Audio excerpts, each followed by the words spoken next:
A paz do Senhor, irmãos, bom dia. Que a graça e a misericórdia de Deus esteja conosco. Amém? Estou aqui mais uma vez com a Bíblia aberta, estudando um pouco da palavra de Deus, lendo um pouco da palavra de Deus. Costumo sempre falar que quando a gente abre a Bíblia, lê a palavra de Deus, a gente se aproxima mais de Deus, a gente se aproxima mais do Espírito Santo, a gente atrai Deus para perto da gente. Amém? Né?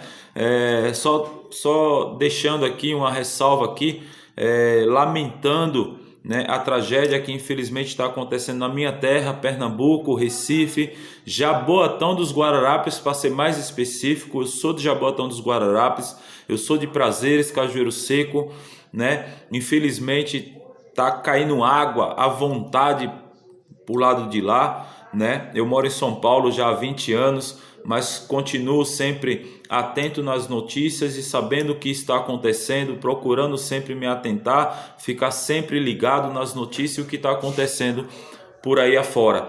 E lamento pelas famílias que estão perdendo seus familiares, seus entes queridos, né? Infelizmente é a força da natureza, né? Ao qual muitas das vezes a gente não respeita, né? Infelizmente a gente procura não entender e procura não respeitar, fazendo a nossa vontade ao invés de fazer a vontade de Deus. Aí você fala, como assim, Claudeci?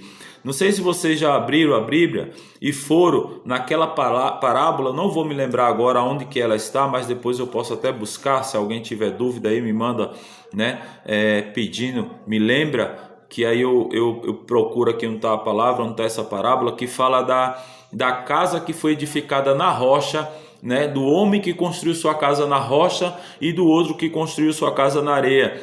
E nisso veio uma tempestade, e essa tempestade ela veio uma proporção muito gigantesca, ao qual na hora que ela passou, a casa que estava construída na rocha, ela se permaneceu em pé, e a que estava construída na areia, ela desabou, né? E quando estava sendo construídas as duas casas, o homem que estava construindo na areia ficava zombando daquele homem que estava construindo sua casa na rocha. Por quê? Porque demorou um pouco mais, né? Porque teve um pouco mais de trabalho para construir, né? Mas o resultado dessa demora, o resultado dessa qualidade a qual esse homem construiu na rocha, veio depois, quando veio a tempestade. Então, irmãos, muitas das vezes essas tragédias que acontecem aí que você vê, é sempre barreiras caindo, né? É sempre casa em lugares aonde não tem que ser construídas. Aí você fala, mas Claudeci, esse povo vai para onde? Irmãos, é melhor você pagar um aluguel, é melhor você se esforçar mais um pouco, né? Trabalhar um pouco mais dobrado, né? Do que simplesmente você ter que arriscar a sua vida e a vida da sua família, colocar a vida de todos em risco, né? Ah, mas eu não tenho condições de ir para um lugar. Irmãos, Deus sempre dá um jeito. Quando você entrega a sua vida nas mãos de Deus, Deus ele vai te colocar no lugar onde você não vai correr risco, nem a sua família, né? Eu moro de aluguel, por exemplo, mas como eu pago aluguel, eu prefiro pagar aluguel num lugarzinho onde eu sei que Deus vai, né, me ajudar ali, eu pagar aquele aluguel para eu dar um conforto e uma segurança para minha família. Então, irmãos, estude essa parábola que eu estou falando para você, né? Você vai entender o que eu estou falando, entendeu? Temos que edificar nossa casa na rocha e não na areia, porque quando vinha um vendaval, o interessante, eu acho que vocês já notaram, muitas das vezes quando vem uma tempestade, um vendaval, você já notou que muitas das vezes quando passa um vendaval, uma caixa d'água de uma casa cai, o vento leva, e a casa que está ao lado, o mesmo vendaval que passa nas duas, ela leva uma e a outra não? Já prestaram atenção nisso? Se você subir nas duas casas, você vai entender o que eu estou falando. Por quê? Porque essa que o vento não levou, ela foi bem edificada. Essa caixa ela foi apregada. O homem ele teve cautela na hora de montar, de colocar essa caixa ali. Já o outro não, ele teve pressa de colocar ali. Entendeu? E muitas das vezes a pressa é inimiga da perfeição. Muitas vezes, né, aquela vontade, aquela coragem ou aquela preguiça ali não fez com que isso aqui está bem seguro, isso aqui está firme. Mas quando vem o vendaval, arrastou e levou. Não é verdade? Infelizmente, lamentamos muito pela perca das pessoas aí. Que Deus possa confortar o coração e a mente de cada um sobre isso daí. Que Deus possa, entrar com providência sobre essas percas, sobre as famílias aí que estão aí sem casa, aonde não ter para onde ir, que Deus possa aí ajudar aí nosso governo aí, nosso presidente, os governadores dos estados hoje, que infelizmente a gente não pode contar com nenhum deles, com exceção do governo federal aí. Não sou bolsonarista, tá? Mas tô vendo que o presidente tá fazendo a parte dele, porém os governadores dos estados, infelizmente nenhum tá fazendo a sua parte. Mas vamos orar a Deus para que Deus possa iluminar a mente de cada um. Amém? Fica aqui os meus sinceros sentimentos para aqueles que perderam seus familiares, suas casas. Que Deus tome, entre com providência na vida de cada um e que seja feita a vontade dele. Amém? Irmãos, hoje eu estou aqui para ler para vocês sobre um pouco da fé. Aí você fala, como assim a fé, Claudeci? Você sabia que muitas das vezes Deus ele não depende da sua fé para te abençoar? Você sabia disso? Aí você fala, mas como assim? Que tudo é através da fé. Deus fala que a gente tem que ter fé. Aquele que crê e tem fé será salvo. Mas para te abençoar, eu estou falando, Deus muitas das vezes não precisa da sua fé. Não precisa que você acredite. Por quê? Porque Ele é Deus. Ele que decide quando vai te abençoar, independente da sua fé ou não. Você quer uma prova disso? Você fala com você, então me prova isso daí. Agora eu fiquei curioso. Agora eu quero saber, se eu não tenho fé, como é que eu vou ser abençoado? Você pode não ter fé no que Deus possa fazer na tua vida, mas se você acredita em Deus, se você tem certeza da existência de Deus, de Jesus Cristo, do Espírito Santo, Deus ele pode te abençoar sim. Se você anda nos caminhos de Deus, mas sua fé ela tá pouca, ela tá mínima, mesmo assim Deus ele vai te abençoar. Eu não falo você ser zerado de fé, mas eu falo você tá com aquela fé que você fala, não, Deus não vai me abençoar nisso daqui não. Só que Deus ele não precisa dessa sua certeza se ele vai te abençoar ou não. Quer uma prova disso daqui?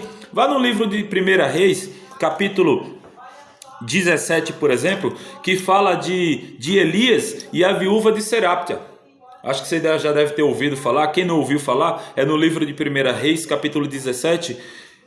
Eu vou começar pelo versículo 12 que diz: Porém ela respondeu, tão certo como vive o Senhor teu Deus, nada tenho cozido há somente um punhado de farinha numa panela e um pouco de azeite numa botija. E veis aqui, apanhei 2 cavacos e vou preparar esse resto de comida para mim e para o meu filho. Comê-lo-amos e morremos. Aqui é uma palavra no livro de 1 Reis que fala de um profeta chamado Elias, um homem de Deus, temente a Deus, que ele estava fugindo das garras de Jezabel, e ele chegou numa certa cidade chamada Serapta. Na entrada da cidade ele encontrou essa casinha onde tinha essa mulher com seu filho. Nesse tempo aí, Elias estava fugindo, por quê? Porque Jezabel e o seu marido Acabe, o rei Acabe, que era temente a Deus, mas depois que se casou com Jezabel, ele passou a adorar outros deuses, porque ela era adoradora de outros deuses, ela era pagã. Então o que acontece? Ela tinha matado muitos profetas na cidade, e Elias era um dos profetas da cidade ao qual Deus não permitiu que isso acontecesse na vida de Elias e fez com que ele fugisse. Mas antes dele fugir, ele foi até o palácio, até o rei, até a rainha Jezabel, falando para ela que só ia chover depois que ele ordenasse, ou seja, depois que ela fez essa matança com os profetas, Elias foi lá e falou e decretou que parasse de chover enquanto ele não ordenasse. E passou-se 3 anos sem chuva, e foi morrendo gados, morrendo pessoas, um monte de gente perecendo devido a essa seca. E essa mulher na cidade de Serapta era uma delas, a qual estava em escassez, sem alimento, sem nada, só tinha um punhado de farinha, um pouco de azeite. E Elias chegando lá, pediu para ela um pouco de água e que ela fizesse um pedaço de um pão para ele, e ela relatou para ele: não posso fazer para ti, porque eu só tenho um, e eu vou fazer para mim e meu filho, e depois que eu terminar de fazer e comer, e ele, a gente vai morrer, porque não tem mais nada, não está chovendo, não tem da onde eu plantar, não tem da onde eu comer mais. Mas Elias ali falou para ela: mulher, faz o que eu estou fazendo, e depois que tu fizer o que eu estou fazendo, tu vai ver que enquanto não chover, tu vai ter alimento até que venha a chuva. E assim se fez. Claro, se você continuar lendo aqui, no versículo 14, porque assim diz o Senhor, Deus de Israel: a farinha da tua panela não se acabará, e o azeite da tua botija não faltará, até o dia em que o Senhor fizer chover sobre a terra. Ou seja, a farinha e o azeite não faltará enquanto não estiver chovendo, até que venha a chuva. Você vê, Elias ali, ele profetizou para ela. Tanto é que depois que ela fez, Elias comeu e transbordou azeite e farinha na sua panela. Mas a fé dela ali era pouca, a fé dela ali era zerada. Por quê? Porque não tinha mais esperança nenhuma. Mas aí eu te pergunto, Deus abençoou ela ou não? Independente da fé dela. É isso que eu quero que você entenda. Vá comigo lá no 24, aí você vai entender que depois que ela entendeu que Deus era com Elias ali, que Deus era Deus e não precisava da fé dela para abençoá-la, porque depois que Deus fez esse milagre da farinha e do azeite, o filho dela, com o passar do tempo, morreu, né? O filho dela adoeceu e morreu, e ela voltou a criticar Elias. Ela voltou a criticar Deus. Ela falou: tu viesse para cá trazer a morte para o meu filho. Só que aí no versículo 24, no 23, mais preciso, Elias tomou o menino e o trouxe do quarto à casa e o deu à sua mãe e lhe disse: vê, teu filho vive. Ou seja, vamos voltar no 22 então. O Senhor atendeu a voz de Elias e a alma do menino tornou a entrar nele. E reviveu Elias, tomou o menino e o trouxe do quarto à casa e o deu à mãe. E lhe disse: vê, o teu filho vive. Aí veja a resposta dela no versículo 24.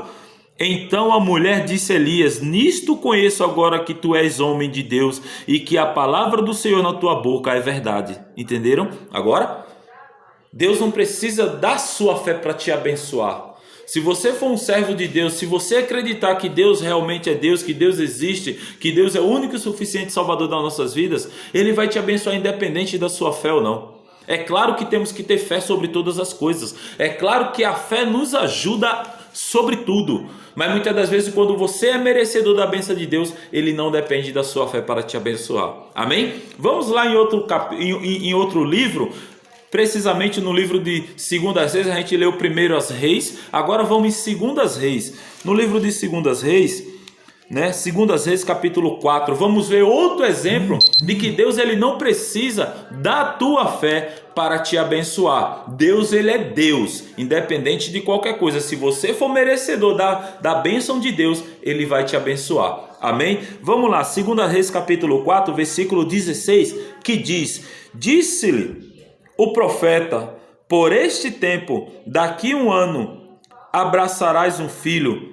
Ela disse: não, meu senhor, homem de Deus, não mintas a tua serva. Olha o que ela falou: não, meu senhor, homem de Deus. Ela acreditava que ele era homem de Deus, mas não minta a tua serva. Ou seja, ela não tinha fé para ter um filho. Por quê? Se você ler isso aqui, esse livro aqui, no 2 Reis capítulo 4, fala de Eliseu, que já é o profeta que ficou no lugar de Elias. Elias, quando Deus arrebatou ele, se você continuar lendo esse livro aqui que eu estava lendo em 1 Reis, Elias foi um dos profetas, um do ser humano na face da terra que foi arrebatado vivo para o céu. Ou seja, foi Elias, Enoque, possivelmente, que hoje está lá ao lado de Deus, possivelmente Moisés também, porque até hoje não foi encontrado o corpo de Moisés, né? Então, quando muitos falam aí, quem pode estar no céu hoje com Deus, a Bíblia só relata de Enoque e Elias,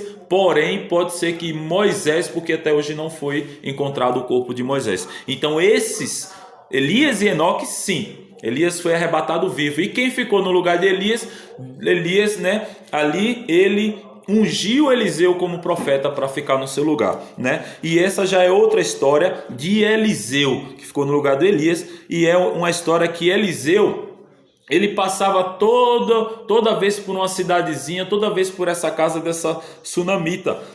Era ela e o marido, e o seu marido já era velho. Só que ela era uma mulher rica, uma mulher de posses, né? E toda vez que Eliseu passava ali, ela falou para o marido dela: eu sinto que esse homem é um homem de Deus. E quando ele passava, ela oferecia um alimento para ele e para Geazi, o seu servo, né? Um determinado momento ela falou: eu vou construir aqui um quartinho para ele descansar. E ela construiu, e toda vez que Eliseu passava, Eliseu pousava nessa casa, comia, né? E depois ele seguia a viagem. Porém, Eliseu, vendo essa mulher, viu que ela realmente era rica, tinha tudo, mas Eliseu, né, da sua parte, da de Deus, falou: vou abençoar essa mulher com alguma coisa, porque ela é merecedora, né? E Eliseu perguntou para ela: o que te falta? Ela falou: nada, eu vivo com o meu povo. Ou seja, para ela não faltava mais nada, né? Ela nem entendeu que ali poderia ser mãe de um filho, porque ela não tinha filho, né? Por quê? Porque o seu marido já era velho, de idade, e ela também já tinha uma certa idade, mas ela não acreditava que isso poderia acontecer, ela não tinha fé sobre isso. Mas ali Eliseu perguntou a Geazi: o que eu faço por essa mulher? Aí Geazi, o seu servo, falou para ela: ela não tem filhos, ela não tem filho. Eliseu então mandou chamar ela. Geazi foi e chamou ela, e chegando na presença de Eliseu, Eliseu falou para ela, né: daqui a um ano tu vai gerar um filho e colocar nos teus braços. E ela falou: Senhor, como ela falou, né, para ele, né: homem de Deus, não mintas para mim. Porque ela não tinha fé, ela não tinha fé. Mas veja o que diz, né? O versículo a que a gente leu: disse o profeta por este tempo daqui e tal. Agora veja no versículo 17: concebeu a mulher e deu à luz um filho no tempo determinado, quando fez o ano, segundo Eliseu lhe dissera. Amém? Ou seja, ela recebeu ou não a bênção? Ela recebeu a bênção, mesmo sem a fé dela, ela recebeu a bênção. E esse caso é interessante porque lá na frente aconteceu a mesma coisa com a mulher de Serapta. Aconteceu a mesma coisa. Esse menino morreu. Lá na frente ela adoeceu e morreu. Para você ver, são histórias, né, que Deus ali, ele mostra o tamanho do seu poder e ele te abençoa independente da sua fé ou não, né? Vamos lá no versículo 28 que diz: disse ela: pedi eu a meu senhor algum filho? Ali ela está questionando Eliseu, né? Ali, depois que o filho dela chegou a adoecer e faleceu, né? Ela falou para o marido dela, juntou as coisas, e ela mesma foi até Eliseu, que Eliseu não estava na casa, estava em outro lugar. Então ela foi até Eliseu, e ali ela foi questionar Eliseu, falar: eu pedi um filho para você? Eu falei que eu tinha fé para isso? Eu falei que eu acreditava? Eu não pedi, né? Veja só, e disse ela: pedi eu a meu senhor algum filho? Não disse eu: não me enganes? Ou seja, não me enganes, não minta para mim. A fé dela era zerada ali, entendeu? Agora veja lá, não vamos pular uns versículos para a gente adiantar. No 36, então clamou a Geazi e disse: chama a sulamita. Ele a chamou, e apresentando-se ela ao profeta. O interessante é que antes disso, Eliseu fala para Geazi ir lá até o menino, e ela fala: não, quem vai é você, não é ele, é você que vai lá. Então, mesmo assim, Geazi vai e não consegue ressuscitar o menino. Aí Geazi volta para Eliseu e fala: sem sinal de vida. Então Eliseu vai até lá. Então clamou a Geazi e disse: chama a sulamita.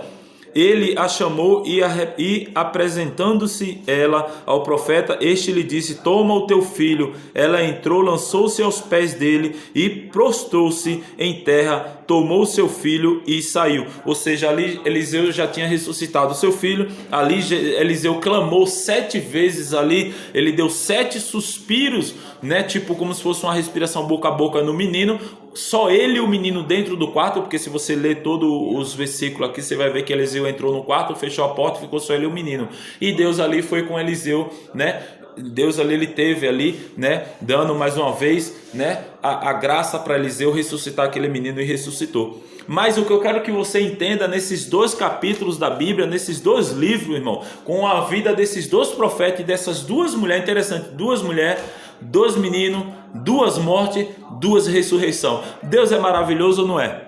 Fala a verdade, esse Deus é maravilhoso. Agora eu pergunto para você, Deus precisa da tua fé para te abençoar se você for merecedor? Irmão, se você for merecedor, não se preocupe. Deus, ele vai te abençoar de qualquer maneira, de qualquer forma, porque Deus, ele é Deus, ele não depende da sua fé para te abençoar. Só basta você crer e acreditar e ter certeza que Deus, ele é Deus, ele quem determina, é ele quem cria, é ele quem monta, é ele quem desmonta, é ele que faz todas as coisas. Da mesma forma que ele lançou 40 dias de água, acabou com tudo na face da terra, deixando uma família só e os animais, e depois ele construiu tudo. Ou seja, Deus, ele é o Criador, ele que faz e ele que desfaz. Então não se preocupe com a tua fé, só creia e acredite, porque se você for merecedor, você vai receber a tua bênção. Só acredite e busque, não pare de buscar. Não se preocupe que Deus, ele é contigo, independente de qualquer coisa. Amém? Fique com essa palavra. Transmita essa palavra para alguém que está desanimado, que acabou com a sua fé, que está com a sua fé baixa, com a sua autoestima baixa, que por um tempo ele buscou a Deus, por um tempo o seu fogo estava aceso, aquela fornalha, o coração em chamas pela vida, buscando sempre a Deus, mas que nesse momento deu uma esfriada.